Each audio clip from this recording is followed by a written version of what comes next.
ತಾಲೂಕು ಆಡಳಿತ, ತಾಲೂಕು ಪಂಚಾಯತ್ ಹಾಗೂ ಸಮಾಜ ಕಲ್ಯಾಣ ಇಲಾಖೆಯ ಸಂಯುಕ್ತ ಆಶ್ರಯದಲ್ಲಿ ಹಸಿರು ಕ್ರಾಂತಿಯ ಹರಿಕಾರ, ರಾಷ್ಟ್ರಕಂಡ ಧೀಮಂತ ನಾಯಕ ಡಾಕ್ಟರ್ ಬಾಬು ಜಗಜೀವನ್ ರಾಮ್ ಅವರ 119ನೇ ಜಯಂತ್ಯೋತ್ಸವ ಕಾರ್ಯಕ್ರಮವನ್ನು ಅರ್ಥಪೂರ್ಣವಾಗಿ ಆಚರಿಸಲಾಯಿತು. ಬಾಬು ಜಗಜೀವನ್ ರಾಮ್ ಅವರ ಭಾವಚಿತ್ರಕ್ಕೆ ಪುಷ್ಪಾರ್ಚನೆ ಮಾಡುವ ಮೂಲಕ ಕಾರ್ಯಕ್ರಮವನ್ನು ಉದ್ಘಾಟಿಸಿದ ಗಣ್ಯರು ಬಾಬು ಜಗಜೀವನ್ ರಾಮ್ ಅವರ ಜೀವನಗಾಥೆಯ ಬಗ್ಗೆ ತಮ್ಮ ಅನಿಸಿಕೆ, ಅಭಿಪ್ರಾಯಗಳನ್ನು ವ್ಯಕ್ತಪಡಿಸಿದರು.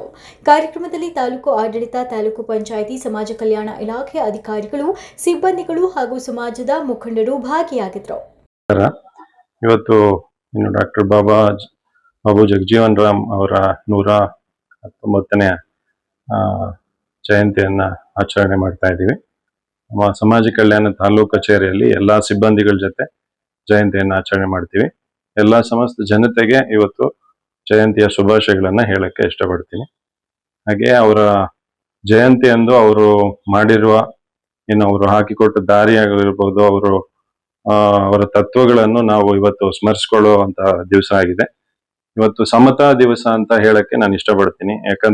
ಯಾಕಂದ್ರೆ ಅವರು ಜಗಜೀವನ್ ರಾಮ್ ಅವರು ಸಮಾನತೆಗೆ ಎಲ್ಲ ಹಿಂದುಳಿದ ವರ್ಗಗಳ ಸಮುದಾಯ ಏಳಿಗೆಗಾಗಿ ತುಂಬಾ ಶ್ರಮಿಸಿದ್ದಾರೆ ಅವರು. ಹಾಗೆ ರಾಜಕೀಯದಲ್ಲಿ ತುಂಬಾ ನಮ್ಮ ದೇಶಕ್ಕೆ ಸ್ವತಂತ್ರ ಹೋರಾಟದಿಂದ ಹಿಡ್ಕೊಂಡು ಸ್ವತಂತ್ರ ನಂತರದಲ್ಲಿನೂ ಕೂಡ ಅವರು ತುಂಬಾ ರಾಜಕೀಯದಲ್ಲಿ ನಮ್ಮ ದೇಶಕ್ಕೆ ಅಪಾರವಾದ ಕೊಡುಗೆಯನ್ನು ನೀಡಿದ್ದಾರೆ. ಹಸಿರು ಕ್ರಾಂತಿಯ ಹರಿಕಾರ ಅಂತ ಹೇಳ್ತೀವಿ ಅವ್ರನ್ನ. ಯಾವುದು ನಮ್ಮ ಸೆಂಟ್ರಲ್ ಅಗ್ರಿಕಲ್ಚರ್ ಮಿನಿಸ್ಟರ್ ಆಗಿದ್ದಾಗ ಜಗಜೀವನ್ ರಾಮ್ ರವರ 119ನೇ ಜಯಂತಿಯ ಅಂಗವಾಗಿ ನಮ್ಮ ಸಮಾಜ ಕಲ್ಯಾಣ ಇಲಾಖೆ ವತಿಯಿಂದ ಇವತ್ತು ಈ ನಮ್ಮ ಕಚೇರಿಯಲ್ಲಿ ಸರಳವಾಗಿ ಹಮ್ಮಿಕೊಂಡಿದ್ದು.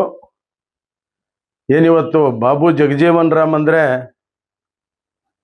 ಅವರು ಈ ಒಂದು ಭಾರತ ದೇಶಕ್ಕೆ ಒಂದು ಸ್ವಾತಂತ್ರ್ಯಕ್ಕೋಸ್ಕರ ಹೋರಾಟಗಳನ್ನು ಮಾಡಿ ಜೈಲುವಾಸ ಅನುಭವಿಸಿ ಆಮೇಲೆ ಕೃಷಿ ಮಂತ್ರಿಗಳಾಗಿ ಹಾಗೂ ಕಾರ್ಮಿಕ ಮಂತ್ರಿಗಳಾಗಿ ಹಾಗೂ ರಕ್ಷಣಾ ಮಂತ್ರಿಗಳಾಗಿ ಸೇವೆಯನ್ನು ಸಲ್ಲಿಸಿರುವಂಥ ಘನತೆ ನಮ್ಮ ಡಾಕ್ಟರ್ ಬಾಬು ಜಗಜೀವನ್ ರಾಮ್ಗೆ ಸಲ್ಲುತ್ತೆ ಅಂತ ಈ ಸಂದರ್ಭದಲ್ಲಿ ನಾವು ಹೇಳಕ್ಕೆ ಇಷ್ಟಪಡ್ತೀವಿ.